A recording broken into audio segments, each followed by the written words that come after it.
এই তো কিছুদিন আগেও পাকিস্তানের নাম নেওয়া যেত না বাংলাদেশে, আর পাকিস্তানের নাম শুনলেই কিছু মানুষ ছিল যাদের গায়ে জ্বালা উঠত। সেই পাকিস্তানের সঙ্গে বাংলাদেশের এখন মধুর সম্পর্ক স্থাপিত হতে যাচ্ছে ধাপে ধাপে।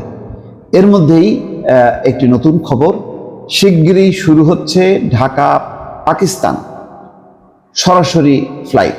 আসলে বাংলাদেশ পাকিস্তান সরাসরি ফ্লাইট, সম্ভবত ঢাকা করাচি হবে। এই ফ্লাইট সরাসরি শুরু হচ্ছে। এইটা হচ্ছে নতুন একটি খবর এবং অত্যন্ত তাৎপর্যপূর্ণ একটি খবর। দর্শক, এই সব খবরের মধ্য দিয়ে বুঝতে পারছেন যে বাংলাদেশ এবং পাকিস্তানের সম্পর্ক এখন কোন পর্যায়ে উন্নীত হতে যাচ্ছে। কয়েকদিন আগে পাকিস্তানের হাইকমিশনার বাংলাদেশে নিযুক্ত তিনি বেগম খালেদা জিয়ার সঙ্গে সাক্ষাৎ করেছেন। একই সঙ্গে তার আগে বিএনপি, জামাত, বিভিন্ন রাজনৈতিক দলের সাথে সম্পর্ক স্থাপন করেছে। রীতিমতো বাংলাদেশে যে পাকিস্তানের হাইকমিশন অফিস ছিল তারা ছিল কোণঠাসা। তারা নানা ধরনের সরকারি নিরাপত্তার এজেন্সি দ্বারা পরিবেষ্টিত ছিল।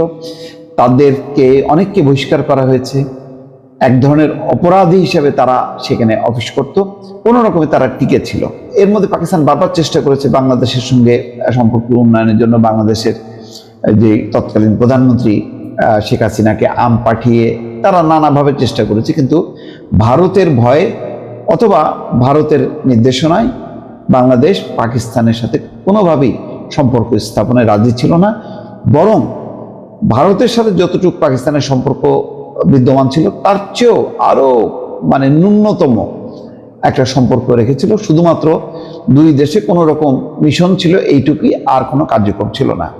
সেই অচল অবস্থা এখন ভেঙে গেছে। বরং ভারত যত আস্তে আস্তে দূরে সরে যাচ্ছে, পাকিস্তান তত কিন্তু কাছে আসছে। এর আগেও আপনাদেরকে বলেছি, মনে আছে। এখন সর্বশেষ খবর হলো দুই দেশের মধ্যে সরাসরি ফ্লাইট চালুর খবর জানাচ্ছেন বাংলাদেশের উপ হাইকমিশনার SM মাহবুবুল আলম। তিনি পাকিস্তানে নিযুক্ত।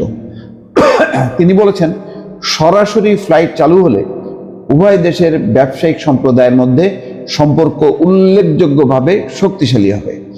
পাকিস্তানি সংবাদ মাধ্যম দ্য এক্সপ্রেস ট্রিবিউনের এক প্রতিবেদনে এই তথ্য জানা যায়।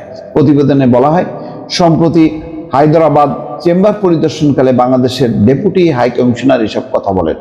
তিনি বলেন, বাংলাদেশের অন্তর্বর্তীকালীন সরকারের প্রধান উপদেষ্টা ডক্টর মোহাম্মদ ইউনূস পাকিস্তানের সঙ্গে বাণিজ্য বাড়ানোর সম্ভাবনাকে কাজে লাগানোর বিষয়ে আগ্রহী। দর্শকের মধ্যে শুনেছেন যে আসন্ন যে রোজার ঈদ, সেই উপলক্ষে TCB 25,000 মেট্রিক টন চিনি পাকিস্তান থেকে আনতে যাচ্ছে। তিনি বলছেন যে তথ্য দিয়েছেন যে 2025 সালের জানুয়ারিতে ঢাকায় হতে যাওয়া বার্ষিক বাণিজ্য প্রদর্শনী অর্থাৎ আন্তর্জাতিক বাণিজ্য মেলায় অংশ নেওয়ার জন্য পাকিস্তানের ব্যবসায়ী সম্প্রদায়কে আমন্ত্রণও জানিয়েছেন ডক্টর মোহাম্মদ ইউনূস। প্রদর্শনীতে পাকিস্তানের ব্যবসায়ীদের অংশগ্রহণের সুবিধার্থে ভিসা প্রক্রিয়া সহজ করা হবে বলে আশ্বাস দেন তিনি আরো বলেন, পাকিস্তানের ব্যবসায়ী সংগঠন Hyderabad chamber of small traders and small ইন্ডাস্ট্রির সহযোগিতায় একটি প্রদর্শনীর আয়োজন করা হবে। সেখানে দুই দেশের ব্যবসায়ীরা অংশ নেবেন। যাই বোঝাই যাচ্ছে যে দুই দেশের মধ্যে একটা সম্পর্ক উন্নয়নের একটি পরিবেশ তৈরি হয়েছে এবং সেটি আগামীতে কোনোভাবে কমবে না, বরং বাড়বে। দর্শক, ভালো থাকবেন। আল্লাহ হাফেজ।